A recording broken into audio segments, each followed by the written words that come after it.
Blessed day, Kingdom Health family. Dr. Vanessa here. November is dedicated towards multiple health awarenesses, one of them being Diabetes Awareness Month. And I want to tackle one of the common myths that I commonly hear and bring some truth and shed some light on that. And the common myth that I want to tackle today is that sugar causes diabetes. Eating sugar alone does not cause diabetes directly.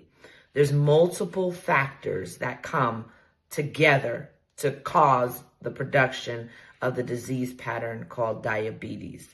Now, if eating sugar alone would have caused diabetes, if a child had a birthday and had a cupcake, they would have diabetes right after. So that's how we know it's not true. It's multifactorial, the process for diabetes production or the presence of diabetes as a disease.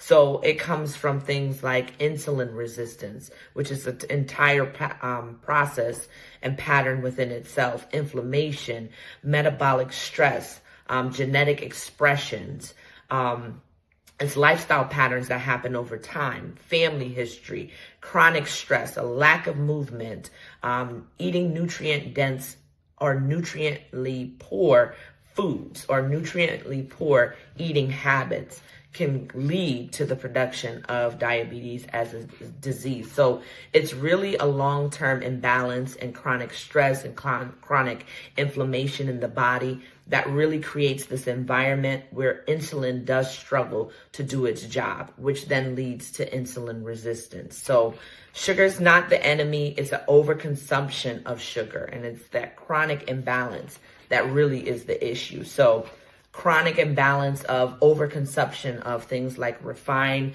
sugary beverages, refined sugars, and processed foods, and combination of not eating much fiber. I mean, statistics shows that Americans don't really even eat one serving of veggie in a day. Now, we got to stop, pause, and take a minute now here. How many servings of veggies did we eat yesterday? And if you're catching the replay, what about today? How many servings of veggies did we actually eat? I mean, it's been shown that Americans eat less. And veggies was one of the first things God created for man to actually eat. So it is so important for us to get more servings of veggies in a day. There's so many food aversions around veggies, and we have to make eating veggies fun again and tasty again and really get the nutrients that we need, because it's the consumption or the culmination of these lifestyle patterns that really do create the disease pattern of diabetes. So a lack of exercise. Did you move today? Not getting much sleep. So especially sleeping less than 7 hours a night is correlated with it. Emotionally eating. So, and as we know, that can be tied to trauma. That can be tied to stress. There's a whole science with it.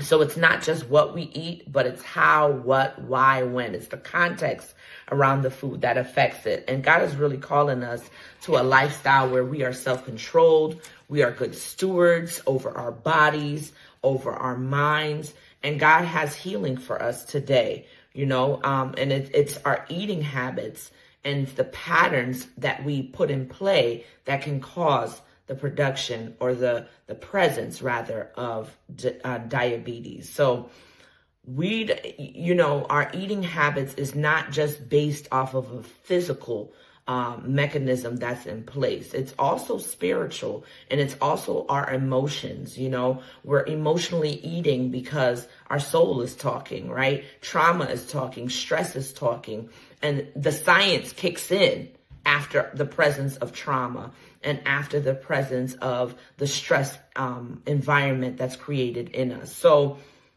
when the soul gets healed, then the body follows after. So we really have to pay attention to our soul. We have to pay attention what's going on with us, recognize when we're triggered, and recognize the behavioral patterns that come with it. And then that's when we're able to make the choice to choose life. So we can choose life by choosing God created foods to eat that are whole, right? We can choose life by eating treats in moderation. We can choose life by mindfully eating. We can choose life by staying hydrated, keeping the stress levels low, right? And we can choose life by rededicating our bodies and rededicating ourselves to a lifestyle of good stewardship. We have the choice today between life and death, blessings and curses. I call on all of heaven to witness the decision that you and I make today. Oh, that we would choose life and not follow the lack of truth through myths that say that sugar causes it, because we get sugar through fruit. And that's one of the things that are one of the food groups that are nutrient dense and provides the fiber that we need. So let's operate in truth moving forward, that we can choose life today so that we can live, our descendants can do the same. Hashtag I choose life. Remember to like, share, and help others be aware. Be blessed, everyone, and I'll see you here again next week. Bye-bye.